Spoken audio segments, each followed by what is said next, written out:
when I was a child, I thought that American cinema was in the shadow of Pulp Fiction. You know, even after 2001, even after all these great movies that came out in the 70s and the 90s, that's when, you know, cinema became one, right? In America, you know, you had like all over the world where people were making, directors were making like these art house classics, and we would go back to, and but American cinema, that has to belong to Pulp Fiction, right? Well, when I was growing up, people attributed this movie. If you watch like Simpsons, Robot Chicken, you know what I'm talking about. It was endless caricature, endless parodying, endless what have you, right? Which this isn't really like an intellectual discussion in Pulp Fiction as much as what my thoughts are. Obviously, as you know by watching this channel, I got the Steelbook, and I got them with like dirty fingerprints on it, and I have a lot to say about Pulp Fiction, and just because like this was the first time that I had watched Pulp Fiction. Yes, you've heard that right. 2 weeks ago, and that's including like Reservoir Dogs, and I've watched a lot of Tarantino back in the day, but I've never watched Pulp Fiction. This is first.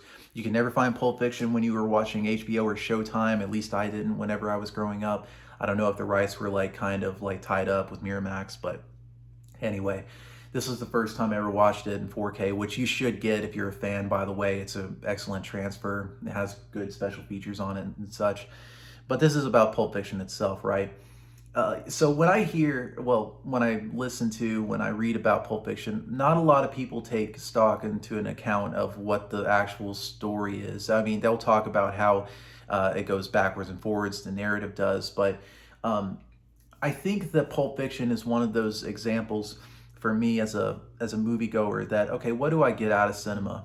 What do I get out of this this art form, right?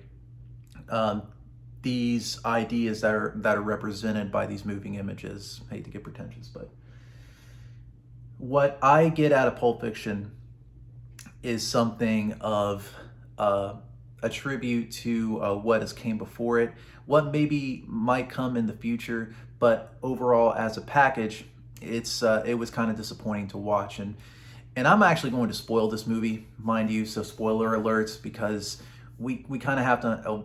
I'm going to unpack this movie and such. So there's two hitmen played by John Travolta and Samuel L. Jackson that are hitmen for a guy played by Ving Rhames. He says, "Find my money." They go in, this typical Tarantino dialogue and such, but there's something bigger at play here besides their jobs and how inept they are at it. Essentially, John Travolta's character is essentially lost and searching for like something to latch onto or love, and he eventually finds that with Ving Rhames' wife, who's played by Uma Thurman, who is this Anna Karina sort of knockoff, but she's still charming and lovely in her own way. But John Travolta is looking for this sort of, like I said, something that was lost, and so is Samuel L. Jackson, although he's looking for a bigger purpose in life. And you have these two guys that are sort of like kept in this, not prison as so much as sort of lost in their own way. But it focuses on these two characters, which at the first 45 minutes of this movie, it focuses on that as well as John Travolta and Uma Thurman's situation. And the more that we go on through the movie, the more that it's really a movie in three acts. First is through the hitman story. The second is through the redemption of the boxer Bruce Willis's character, which is the best part of the movie, mind you. And it's really funny that like Bruce Willis would be the one to sort of like give us some, well, at least for me, like the best movie part of the movie experience, rather than like great actors like John Travolta or Samuel L. Jackson, which he did a great job too. But the middle of the movie is what I liked, but that was sort of undone by the sort of Deliverance-esque scene where Ving Rhames comes finds him when Bruce Willis has messed over this deal for him, and they're in this particular situation that they can't get out of, or at least seemingly can't get out of. So that was really like the best part. I know that the second half, I mean the third act or the final half was pretty much a complete slog for me. I think the part where Harvey Keitel's Winston Wolfe character shows up, that's where it kind of like bottomed out for me. And I love Harvey Keitel, but like this and the scenes with Quentin Tarantino where they're spraying down both Samuel L. Jackson and John Travolta's character, that was like an ego driven, like, we made so much money, we're just gonna do this scene, find it funny or not, we're gonna do it. That's what I felt. It was just a very ego driven sort of thing, which is kind of like, uh, well, in a sense, like, it's all about ego, right? Whenever it comes to directing, but that was a blatant example of that. Uh, this movie to me, it is sort of because Pulp Fiction in itself is like the idea of being influenced by things, right? It's not claiming to be this sort of original work of art, and I think that's what kind of misled me into the movie at first, because I thought that watching the movie, I thought, okay, they're kind of taking things from Jean-Luc Godard, Sergio Leone, all these.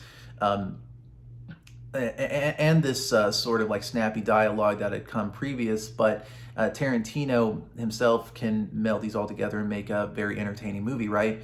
Well, when I watched it about 3 weeks ago, I wasn't really aware that, I mean, that is kind of the point of Pulp Fiction, right? Is to combine all these elements to make something that's like really cool and that can be, shown to like cool kids, I guess. Um, I don't know, but as far as like, what it comes to, when it comes to like the specific movie that I'm watching, what am I getting out of it? What am I getting out of Pulp Fiction that I get out of Reservoir Dogs? Well, Reservoir Dogs, I got a lot out of, actually. I got a lot out of organized crime kind of stunts the emotional levels of what men could possibly go through, or that really, that any story can be apprehended or misinterpreted, or even misaligned.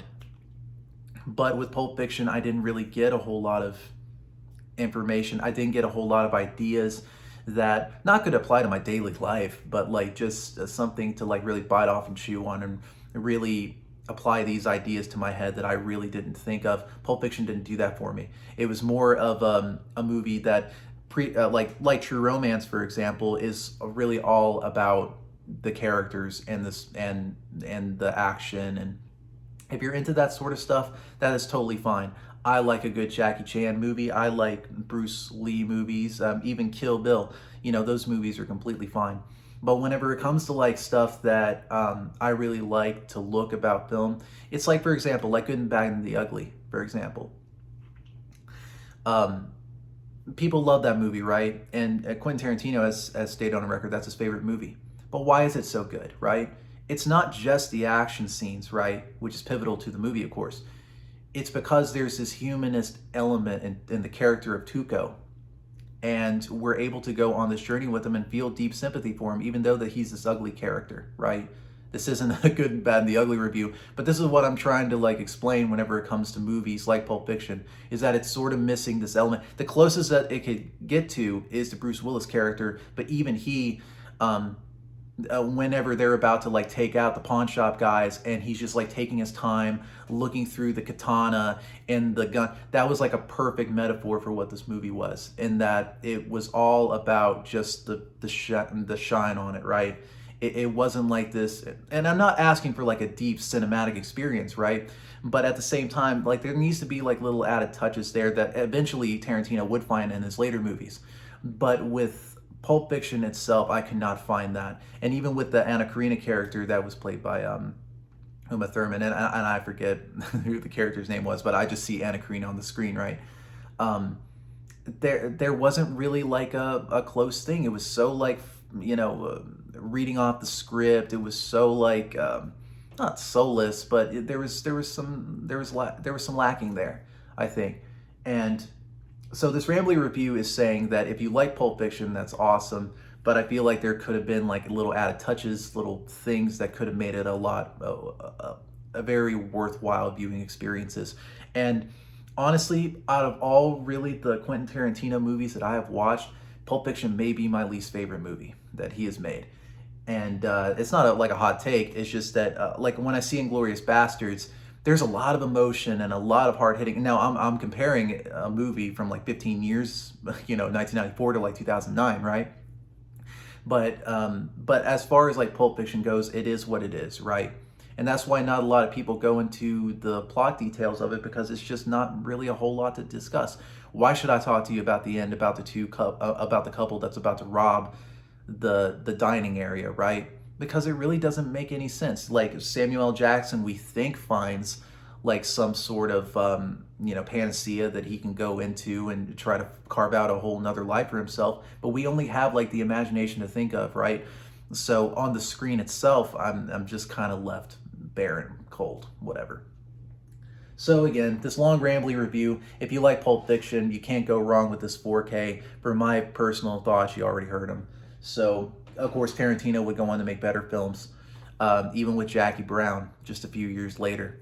But that is it for the three. My next review will be The Long Goodbye, made by Robert Altman, and that will be an interesting one to talk about. So thank you so much for watching this. Appreciate it. Like, subscribe, whatever you want to do. Thank you so much.